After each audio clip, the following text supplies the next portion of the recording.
Eu nasci no dia 10 de setembro de 1927, segunda década do século passado, na cidade de Dom Pedrito, no Rio Grande do Sul. Vocês nunca ouviram falar da cidade, né? Ela fica fica na fronteira com o Uruguai. O meu município, o município que eu nasci, faz fronteira com o Uruguai.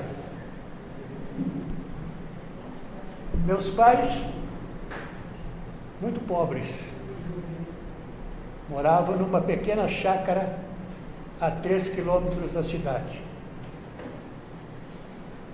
Plantavam verduras, frutas e sobreviviam desse pequeno terreno. 7 irmãos, 7 filhos. Durante os meus primeiros 4 anos de vida, eu vivi nesse local, nessa propriedade. Por essa época, mais ou menos, o pastor Siegfried Kimpel, alguém aqui se lembra de Kimpel? Tem uns quantos, hein? Foi fazer uma série de conferências em Dom Pedrito.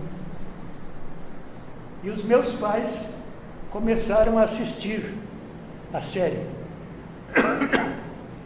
Numa noite, terminada a reunião, minha mãe estava comigo no colo. Quando se acercou dela, uma moça de cor, e perguntou para minha mãe: você vai levar esse menino no colo à sua casa? Ela disse: vou. Disse: não, é muito sacrifício. Eu moro aqui pertinho, deixa ele comigo essa noite, e amanhã o pai dele vem e busca ele. E a minha mãe deixou. No outro dia, meu pai veio me buscar.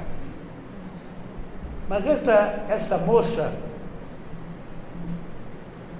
que chamava-se Maria do Carmo Lousada, mas que comumente era conhecida como Cia Negrinha, ela era de origem escrava. Os pais tinham sido escravos. Esta moça, meu pai chegou para me levar, e ela disse para ele: sabe, ele está tão contente aqui, vendo os carros passar na rua. Eu estava acostumado com isso, né? Morava lá fora. Deixa ele aqui mais um dia aí. Meu pai deixou. Nesse ínterim, a minha mãe contraiu varíola. E naquela época, varíola não tinha tratamento, né? Dentro de uma semana, eu perdi minha mãe. E aí está um dos pontos que eu queria salientar aos irmãos, que eu considero como decisivo na guia e na proteção de Deus. Quando aquela moça, eu disse moça porque ela tinha uns 30 anos, mais ou menos, nessa época, se acercou da minha mãe e disse: deixa ele comigo aqui, Deus estava preparando um lugar para eu ficar, porque ele sabia que a minha mãe ia faltar dentro de uma semana. Deus guiou a minha vida. Agora meu pai estava viúvo, com 7 filhos para criar. Desesperado, desalentado, e dentro de um ano também morreu. E antes que ele falecesse, esta senhora, esta moça, disse para o meu pai: agora você está viúvo, deixa ele comigo. Eu crio ele, eu cuido dele. E eu fiquei com a tia Negrinha até os 12 anos de idade. Quando eu tinha 7 anos, ela me mandou para a escola, eu aprendi a ler, e então eu fazia o ano bíblico para ela. Ela não sabia nada, era totalmente analfabeta. Vejam, irmãos, uma moça solteira, raça negra, pobre, analfabeta, mas cristã até a medula. E eu comecei a ler a Bíblia e fazer o ano bíblico com ela. Naquele tempo se dava uns cartões para quem fazia o ano bíblico, dava fitas. Vocês não são desse tempo, não é? Lembra? Dava assim, nós ganhávamos todas as fitas, todos os cartões, porque religiosamente eu estudava a lição da escola sabatina para ela e lia o ano bíblico para ela. E ela dizia para mim: você vai ser um ministro. Frequentemente ela repetia: você vai ser um ministro. Pastor se chamava ministro naquele tempo. Aos 12 anos, na minha cidade não tinha mais do que o curso fundamental, que não era o curso fundamental. Também não eram os 4 anos que hoje não, mas numa época, até pouco tempo atrás, era 4 anos de primário e mais 4 de ginásio, né? Naquele tempo eram 6 ou 7 anos de primário, no grupo escolar. Quando chegou aos 12 anos, eu tinha terminado já o grupo escolar, ela disse: olha, o que eu podia fazer por você, eu fiz. Agora você vai para Taquara, vai estudar lá no colégio Taquara, hoje IAPS, naquela época, Ginásio Adventista de Taquara. O meu irmão mais velho, a essa altura, era professor em Campestre, um lugarejo próximo de Rolante. Rolante é um nome conhecido dos adventistas no Brasil, porque é um núcleo de onde saíram muitos obreiros, talvez o lugar que mais tenha fornecido obreiros para a obra no Brasil. E Campestre fica uns 15 quilômetros adiante, onde havia uma igreja e havia uma escola primária. E o meu irmão mais velho era professor nessa escola primária. Darcy Borba é dessa região. E outros obreiros. Mas um dos senhores conhece, que mora conosco aqui, o pastor Darcy Borba. E o meu irmão, e eu viajei para Taquara. E o meu irmão me recebeu lá e me levou ao colégio para que eu fosse admitido como aluno, naquele tempo, industriário. Hoje é, como é que chama aí? Protegido? Bolsista. Hã? Bolsista. Essa coisa aí. Mas eu era muito franzino, muito magrinho. Era diretor, lá no IACS, o pastor... Mas o tesoureiro era Dermival Stoffler de Lima. Alguns dos senhores conheceram. E o meu irmão me apresentou como candidato a ser um aluno industriário. Eles olharam para mim, magrinho, franzino, e disseram para o meu irmão: mas o que esse menino vai fazer aqui? Não dá. E meus irmãos, esse talvez foi uma das decepções mais profundas da minha vida. Quando eles olharam para mim e disseram, não dá. Agora não dá. Parece que caiu assim um pano preto na minha frente. Eu que tinha recebido aquela inspiração para ser um pastor, para ser um ministro, como dizia a Cia Negrinha. Quando eles disseram não há lugar para ele, para mim todo o meu sonho se desmoronou. E o meu irmão me disse, olha, então é o seguinte, você vai comigo, vai lá para minha casa, porque lá os irmãos, naquela época, o professor paroquial, o professor adventista, né, não tinha salário. Os irmãos da igreja se reuniam, os pais que tinham filhos para pôr na escola, e faziam uma vaquinha, né? Se reuniam, cada um dava uma contribuição para o ano. E isso seria o salário do professor dividido em tantos meses. Mas eles davam terra para o professor plantar. De manhã o professor dava suas aulas e à tarde ele era um agricultor. E meu irmão disse, você vai para lá e você vai trabalhar comigo na roça.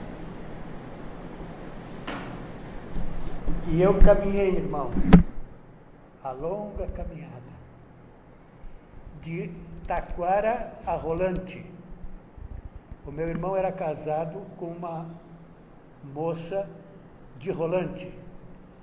Portanto, o sogro dele morava em Rolante. E eu fui até a casa do sogro dele, que era irmão do pastor José Amador dos Reis. Chamava-se Luiz Amador dos Reis, sogro do meu irmão. E eu caminhei de Taquara a Rolante 15 quilômetros, a pé, chão batido, andando e chorando. Porque para mim, o meu sonho tinha se desfeito, tinha se desmoronado.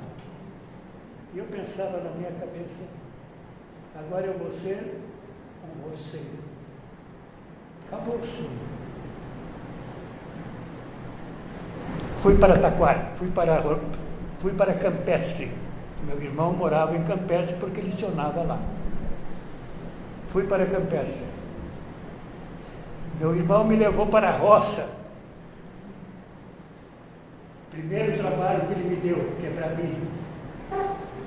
Alguém aqui já quebrou milho?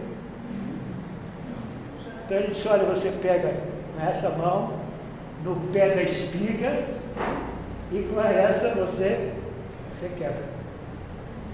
Depois de algum tempo, isso aqui era carne viva, né? O milho é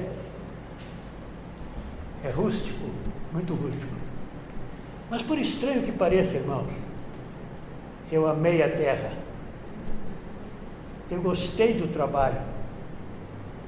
E até hoje, o meu hobby é mexer com a terra. Agora eu não posso mais, que o coração não permite. Tinha um terreno ali do lado da minha casa que era para eu me divertir. Vendi porque agora não posso mais. Mas 2 anos eu fiquei lá trabalhando com meu irmão, na roça. Gostei de trabalhar. Depois de 2 anos ele voltou ao colégio para estudar um pouco mais. E me deixou como professor no lugar dele. E nessa ocasião, eu fui professor de... Como é que é? O Darcy Borba. Eu fui professor de Darcy Borba. Esse outro... Como é que é o nome dele? Esqueci agora. Um outro obreiro que tem aqui, foi pastor também, Oleval. O pastor Oleval, meu aluno. 2 anos eu fui professor e trabalhava na roça, na parte da tarde. Passados esses 4 anos, o meu irmão voltou E aí me trazia uma proposta: você vai voltar para o colégio, agora eles vão te aceitar. Mas eu não queria mais estudar. Eu tinha me desencantado. Aquela negativa do colégio praticamente criou uma revolta dentro de mim. Eles não me aceitaram, não me quiseram. Eu pensava na minha adolescência. E eu disse para o meu irmão: não quero mais, não vou voltar para o colégio, não quero mais estudar. Ele disse: não, você vai para o colégio. Não tenho dinheiro, como é que eu vou para o colégio? Não tenho dinheiro, não, você vai ser aluno industrial. Mas eu tenho que comprar roupa, eu tenho que fazer enxoval para o colégio, eu não tenho dinheiro para isso. Então eu vou te ajudar. Esse foi o outro ponto decisivo na minha vida. Eu já tinha feito um consórcio, uma sociedade com o irmão da igreja, aliás, um cunhado do pastor Roberto Rabelo. Eu trabalhava nas terras do pai do pastor Roberto Rabelo. E eu tinha já feito uma sociedade com ele, nós estávamos plantando cana, íamos montar um engenho para produzir melado, rapadura, essa coisa nada toda. E já tinha uma plantação boa de cana bonita, verde, dessa altura. Estava tudo preparado. Eu disse: não vou. Não, você vai para o colégio. Vende a tua cana aí, eu vou te ajudar um pouco, você volta para o colégio. Tanto ele insistiu que eu resolvi ir fazer o exame de admissão. Eu tinha o curso primário, agora para entrar no ginásio as coisas tinham mudado, as leis tinham mudado, leis do ensino, e eu tinha que fazer o exame de admissão. Tá bom. Fui lá, fui ao colégio, fiz o exame de admissão, voltei. Eu não me preocupei muito em saber se eu tinha passado, se não tinha passado. Não estava ainda bem, não tinha caído a ficha. Um dia eu voltei a Taquara, mas não para ir ao colégio, nem para ver notas, coisa nenhuma.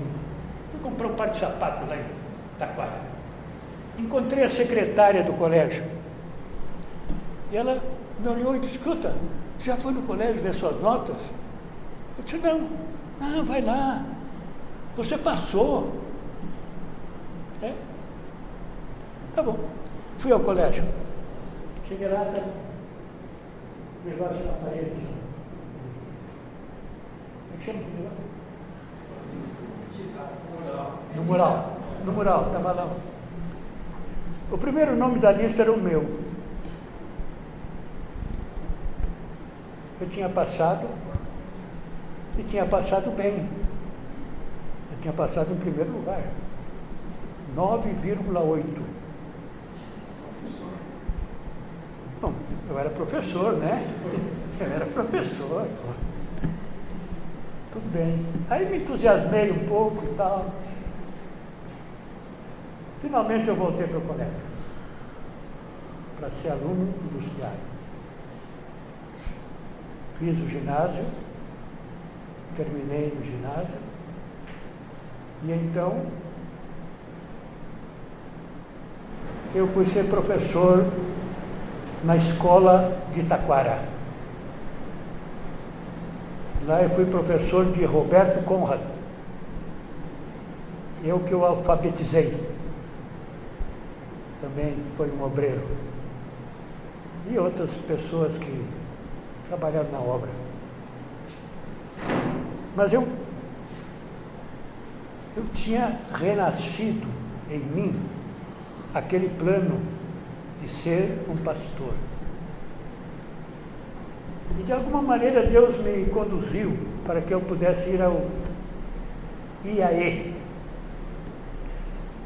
E eu fui para o IAE. E comecei a fazer o curso médio. O colégio oferecia 2 cursos, o científico e o clássico. E eu escolhi o clássico.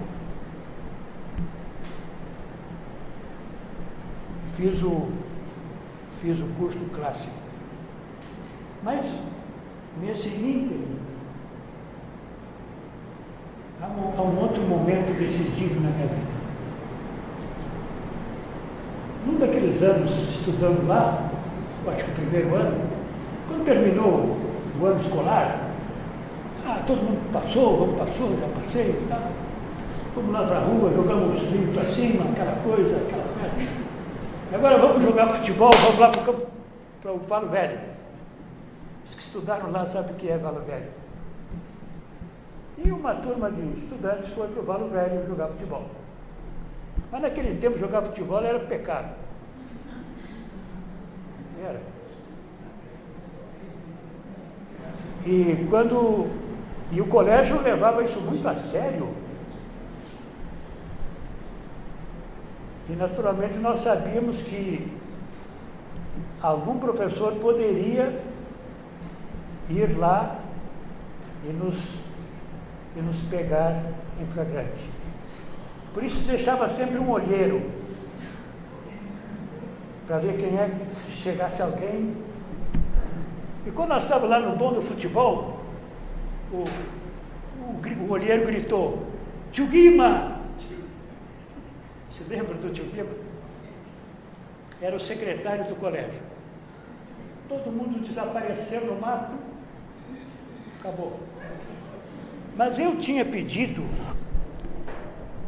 para ficar no colégio durante aquelas férias como aluno industriário. Eu sempre fui, há 10 anos eu fui aluno industriário.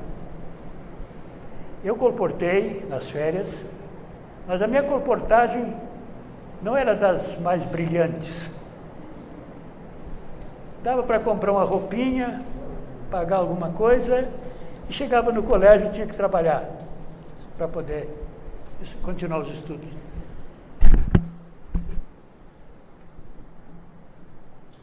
Onde é que eu estava mesmo?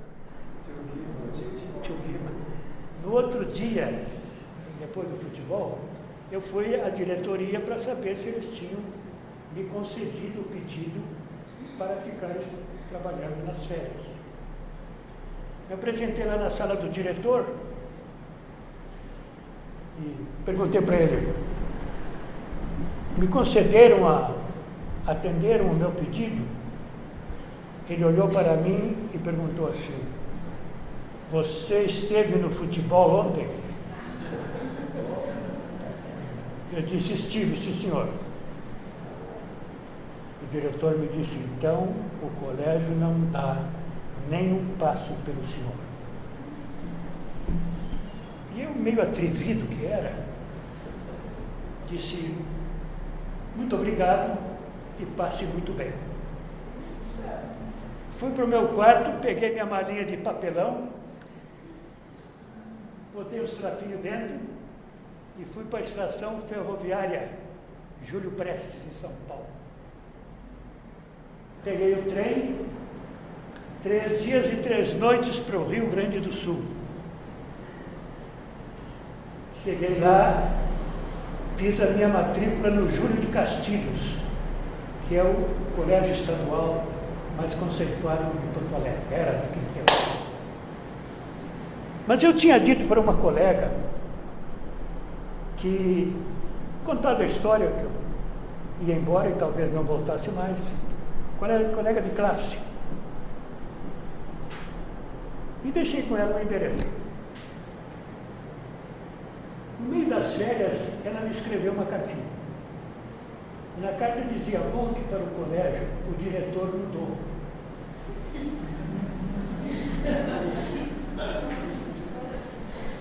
E eu me animei com aquela informação, terminei a minha colportagem, voltei para o colégio.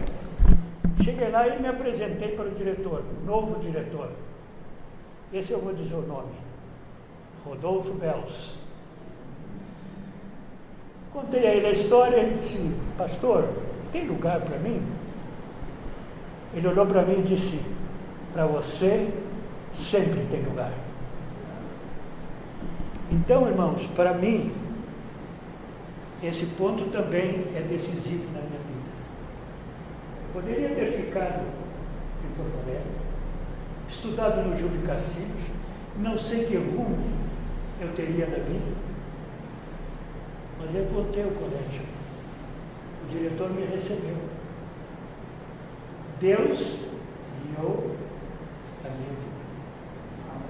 Agora eu tenho que deixar que a minha consorte fale.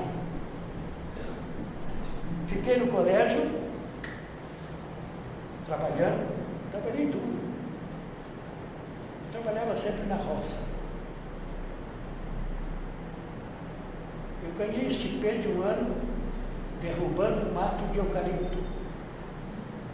Eu e um colega chamado João Paixão, que era muito meu amigo, derrubamos naquele ano 404 metros cúbicos de lenha.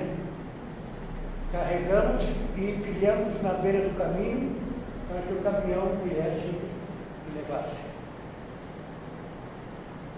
Fui guarda noturno na Superbom. Não vou contar detalhes porque o tempo não permite. Mas o ladrão entrou uma noite lá e foi pego. E nesse ínterim, eu conheci uma menina que era professora no colégio e eu, aluno industrial. Eu preciso falar ali também. Aqui, ó. Então, gente, é o seguinte, ele falando assim, ela era professora e eu era aluno. Vocês vão pensar que eu era velha e ele era novinho. Eu tinha só 18 anos. Com 17, eu me formei no curso normal, que hoje é magistério. E então o colégio me chamou para lecionar lá mesmo. Eu conhecia o Floriano, assim, é um gauchinho que tem por aí, né? Mas um dia, uma colega minha, que era professora também, dele, começou a fazer aquele intercâmbio, sabe? Assim, você devia namorar o Floriano. Floriano é o melhor aluno que eu tenho. Ele já estava no 2º grau, terminando o 2º grau. É o melhor aluno que eu tenho, você namora com ele, cristão, pobre, viu? Mas muito cristão. E para ele, ela chegava e dizia, Floriano, você devia namorar Iracema. Olha, ela é professora, mas ela é tão humilde, ela é tão... Fiz E lá um dia, ela professora e eu também, com casacos, sabe, grandes, cheio de coisas, muito frio, fomos descendo para o Capão Redondo. Vocês que conhecem lá, uma descida para o Capão Redondo, lá tinha um lago. Dentro daquele lago estavam 2 rapazes fazendo um canal, abrindo um canal. Frio de rachar. E eles, de calção, abrindo o canal. Então ela me disse, olha lá o Floriano, é o Floriano. Poxa, mas eu com casacão, com luva, gente, com touca, frio terrível. E eu olhei ele e o outro, de calção, trabalhando naquela água. Eu falei, mas ele é corajoso, né? Bom, me encantei. Ajudou. Mas eu vou resumir, porque senão nós temos que fazer em capítulos. Agora eu já vou fazer o seguinte. Depois nos casamos, 1954. O ano que vem vamos fazer 60 anos de casado. Mas seguindo aquela história, nos casamos e depois veio a formatura. Um pouco antes da formatura, ele falou, eu quero trazer a Tia Negrinha para nossa casa, porque foi ela que me criou. E ele esqueceu um detalhe muito importante. Um ano depois que a mãe morreu, morreu o pai. Por isso que ele teve toda essa Se o pai estivesse vivo, não teria essa tragédia. Morreu o pai, então ficou o irmão mais velho, por isso cuidou dele e tal. Tudo bem, vai chegar a formatura. E eu, poxa vida, se é negrinha, né? Como será que ela é? Será que é muito chata? Será? E ela me contou depois que ela pensava a mesma coisa. Com quem será que o Floriano casou? Eu preciso conhecer essa moça. E ela chegou. Olha, uma pretinha alinhada, sabe? Conservada. Morreu com 100 anos. Ela chegou na nossa casa e falou para mim. Depois dos abraços, tínhamos já uma filhinha com 1 ano e ele estudando, terminando teologia. Aí ela falou para mim, eu vou tomar conta da cozinha, você só entra na cozinha para comer. Eu vou fazer tudo dentro da cozinha, a casa por sua conta, a cozinha minha conta. E ela fazia cada prato que vocês nem imaginam. Bom, não dá tempo. Veio a formatura. Tudo bem, ela ficou mais um pouco com a gente lá, uns meses. Ele tinha que terminar o curso ainda. Não, aí já vinha o chamado, né? Aí depois da formatura já tinha terminado, lógico. Ela foi embora. E nós agora estávamos esperando o chamado. Mas como jovens e muito cheios de vida e de entusiasmo, nós prometemos para o nosso Deus. Nós vamos para o campo no primeiro chamado que chegar. E vamos aceitar todos os chamados que chegaram na nossa mão. O chamado que chegar na nossa mão, nós vamos aceitar. E assim nós fizemos. Graças a Deus. Todos os chamados. Algumas vezes diziam assim para ele, você está vendo que é política, não vai. Eles querem pôr outro no seu lugar, não vai. Ele falava, eu vou. Eu estou vendo tudo isso. Mas se Deus deixou passar o chamado e veio na minha mão, eu vou. E nós fomos. Mas fale mais um pouquinho, querido, porque no primeiro chamado nós fomos para o Rio Grande do Sul. E no mesmo dia que nós recebemos este chamado para o Rio Grande do Sul, chegou o chamado do colégio para ele ser professor de História. Dr. Deis era um professor, estava se aposentando, mas chegou em segundo lugar. Eu amaria ficar no colégio, eu já era professora no colégio. Eu ia para Porto Alegre sem lugar para trabalhar. Continue, querido, mas olha, eu acho que vamos ter... O tempo não dá para contar tudo. Mas concessão. A despedida de São Paulo na viagem para Porto Alegre foi também... Ela só tem um irmão e a mãe era viúva. A mãe era viúva. No aeroporto de São Paulo, lá estava a mãe e o irmão. E agora a filha ia sair para um lugar que ela não conhecia. Mas fomos.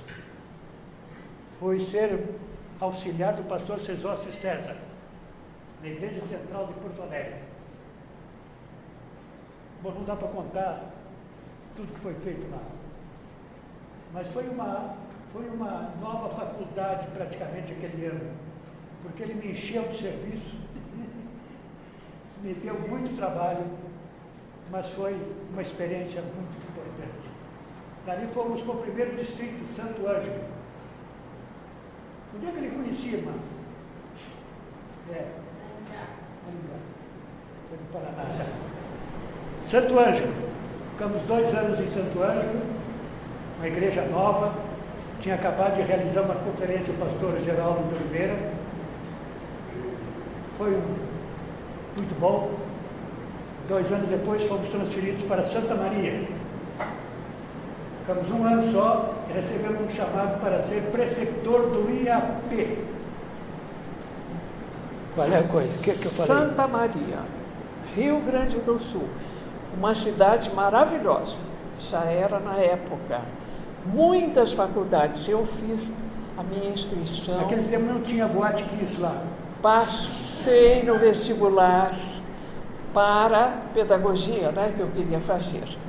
E agora veio o chamado. Ah, foi muito triste, irmãos, foi muito triste. Vamos para lá porque nós sempre sonhamos em morar no colégio por causa dos filhos, né? Já tínhamos 2 meninas. Fomos para o IAP, ficar num dormitório esperando uma casa durante muitos meses. Vocês vão pensar assim, mas é uma delícia ficar no dormitório, não precisa cozinhar, não precisa arrumar a casa, só um quarto. Só que a maiorzinha, de 5 anos, era paparicada pelas moças, as moças levavam para cá, para lá, mas a pequenininha, 6 meses, só chorava, porque batia aquele sino que vocês conhecem, sino de colégio, blém, blém, muito forte, acordava. A viagem de Santa Maria para Curitiba foi uma epopeia. Levamos uma semana de automóvel. Um Chevrolet 38, Master de luxo. É uma maravilha. Não dá para contar toda a tragédia que foi essa viagem. Quando o carro quebrou 3 vezes pela fora. Nós estamos vindo aqui. Está gravando. Eu quis. Esse negócio me prendeu aqui. O carro quebrou 3 vezes, levamos uma semana, chegamos às 3 horas da madrugada do colégio. O preceptor que estava saindo, não tinha saído ainda, a casa não estava pronta para entrar, ficamos no dormitório. Aí a associação mandou que eu fosse pregar nas igrejas ali de Curitiba. Eu comecei a pregar e um dia o presidente me chamou e disse, olha pastor, o seu cargo está aí, o senhor foi chamado para ser preceptor, mas nós estamos precisando de um pastor em Londrina. E Londrina é a 2ª igreja do estado e tem uma casa nova do pastor que acabou de ser construída e me encheu de conversa. O senhor vai lá e dá uma olhada na igreja, na casa, e vê se o senhor aceita para ir para lá. E eu fui, e tem os outros que se inscreveram aí no meio, não dá para contar. Acabamos indo para Londrina. Ficamos 1 ano em Londrina, fomos chamados para ser departamental de educação e jovens do Paraná. Ficamos 7 anos nesse departamento, depois veio o pastor Léo Ranzolin, eu peguei educação e ele pegou jovens. E então, um dia o pastor Wolf foi chamado, que era o presidente do campo, foi chamado para a União Norte Brasileira. Chamaram então o pastor Wilson Sarne, para ser presidente da Paraná. Ele aceitou o chamado, mas enquanto ele fazia a mudança, o nomearam para ser diretor da Casa Publicadora Brasileira. E o cargo de presidente na Associação Paranaense ficou vago. Então, a mesa se reuniu para nomear alguém. E eu entrei de gaiato naquela mesa e saí como presidente. Tá bom. Fundamos ali em Curitiba o primeiro clube de desbravadores. Londrina. Primeiro clube de desbravadores do Paraná. De São E Paulo. E o segundo do Brasil. Muito bem. Depois foi para São Paulo, Departamento de Educação da União de que Eu fui chamado para ser secretário departamental de Educação da União Sul Brasileira. Tudo bem. Fiquei 1 ano, mais ou menos, não chegou um ano. Não chegou um ano. Aí veio chamado para ser presidente da Associação Sul-Rio-Grandense. Agora eu quero contar esta é muito importante. Para vocês verem como Deus dirige os nossos passos. Nós chegamos de Curitiba para São Paulo, trabalhar na União Sul, que naquela época era São Paulo, Paraná, Santa Catarina, Rio Grande do Sul, Mato Grosso e Goiás. Era tudo isso União Sul. Ele ia viajar tudo isso. Muito bem, viajamos. Chegamos em São Paulo, comecei a colocar os meus bibelôs, enfeitando as cortinas, e agora ele foi para o Rio Grande do Sul assistir uma trienal, porque os departamentais da União vão para as associações assistir, e ele foi.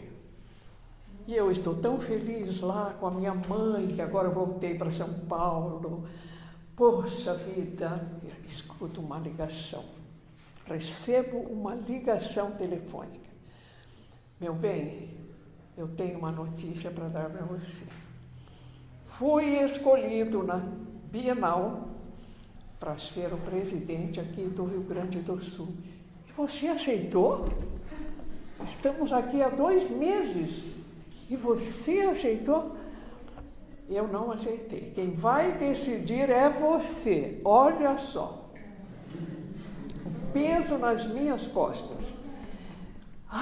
Mas então tá bom, eu vou pensar uns dias. Mas que dias? A comissão está reunida. Você tem 1 hora para dar resposta. Desliguei. E nesse, assim ao fundo, sabe, ele estava na casa do tesoureiro, que já tinha sido eleito.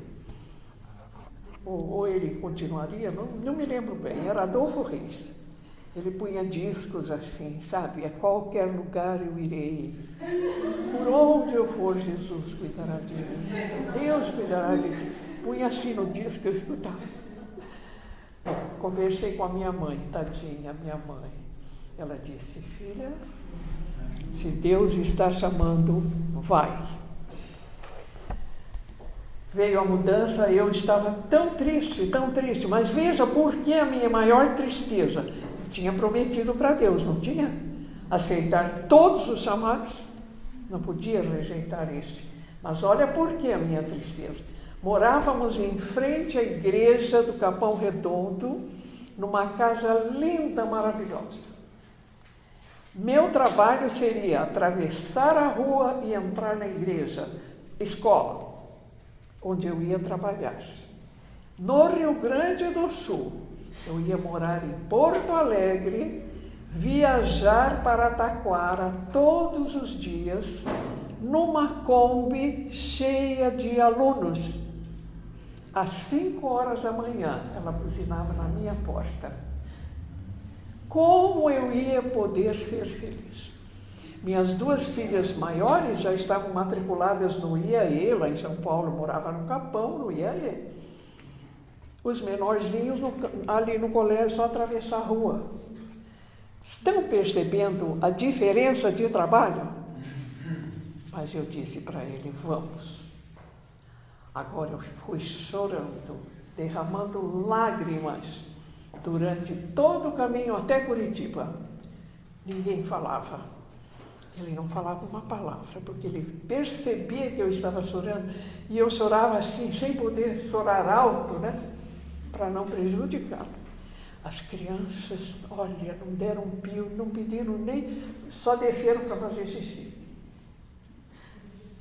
Depois que chegou em Curitiba, passou um pouquinho, eu falei, Iracema, acorda. Você está vendo a tristeza que está dentro desse carro? De que jeito que você vai? Não tem mais jeito, não tem mais volta. Você prometeu, Deus vai ajudar você. E eu fiquei alegre, sabe? E descemos do carro e fomos tomar sorvete e tal. E era eu o problema. E ficamos muito felizes e fomos para o Rio Grande do Sul. Detalhes não dá mais, bem. Maravilhosa. O senhor conhece contabilidade? Deus nos ajudou, que nós entregamos, depois de um período administrativo, com 58% positivo. Rara coincidência. De lá fomos chamados para São Paulo.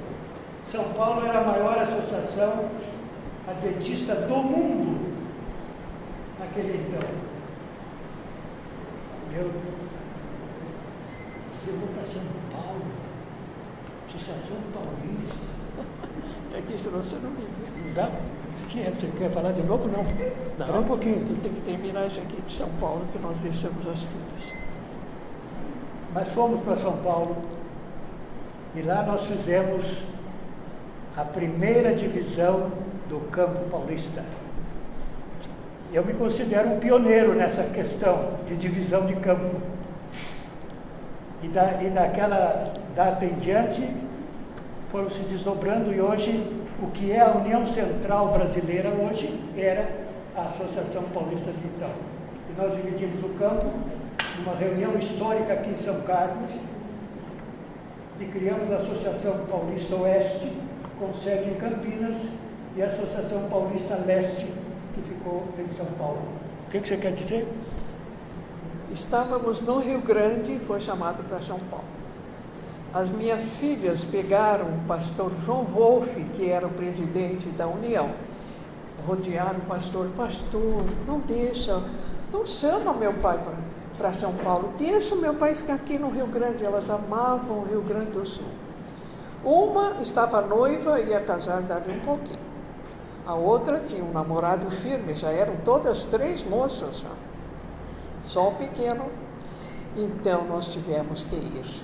Aqui estou vendo vários obreiros que fizeram muitas mudanças. Cada mudança a gente perde algumas coisas e ganha outras. Porque os caminhos de Deus não são os nossos caminhos. Tivemos que deixar 2 filhas lá. A que ia casar e a outra ia morar na casa dela, porque não queria deixar o namorado, casaram depois. E agora fomos, depois de São Paulo, para... Nós vamos resumir, né? Claro. De São Paulo, quer dizer, estava em São Paulo, fui chamado para ser secretário da União Sul-Brasileira. E em seguida, chamado para ser presidente da União Este Brasileira. Ficamos 6 anos na União Oeste, temos muitas experiências que poderiam ser contadas, mas o tempo não permite mais. E da União Oeste fomos para a divisão sul-americana, como secretário de campo. Naquele então se chamava secretário de campo, eram 2 secretários de campo, um para a habla espanhola e outro para a fala portuguesa. Brasil e os demais estados que falam espanhol. Dr. Becerra era o secretário de campo para a ala espanhola e eu para a ala brasileira. Secretário de campo hoje é chamado de vice-presidente. Ficamos 5 anos na divisão e aí pedimos aposentadoria. E então, ela tem uma história aí ainda. Estou resumindo. Não, a história é bem resumidinha. Fomos para a divisão, agora mais tristes ainda, no sentido, eu estou falando família, não no trabalho sempre maravilha, ele e eu unidos, mas no sentido família, agora íamos só nós 2. Um filho ficou estudando no IPAI e a filha ficou trabalhando na Associação Rio de Janeiro. Hoje, muitos dos nossos netos e 3 dos nossos filhos trabalham para Deus. E agora já temos 2 bisnetinhos. Não, uma bisnetinha e um bisnetinho vem vindo. Já somos bisavós. Estamos tão felizes por ter trabalhado na obra de Deus durante 43 anos cada um. Somados são 86 anos de trabalho. Terminado o trabalho na divisão, eu ia me aposentar mesmo. Mas aí veio um convite da Golden Cross para ser o coordenador da capelania da Golden Cross no Brasil. E durante 5 anos nós trabalhamos com esse trabalho da Golden Cross, capelania, e Deus nos abençoou. Porque nós fizemos da capelania uma obra evangelística missionária. E durante esses 4 para 5 anos, nós conseguimos batizar mais de 2.000 almas nesse trabalho. Sou extremamente agradecido a Deus por ter me guiado, nos guiado e nos protegido ao longo de todo esse tempo. Deus cuida dos seus filhos.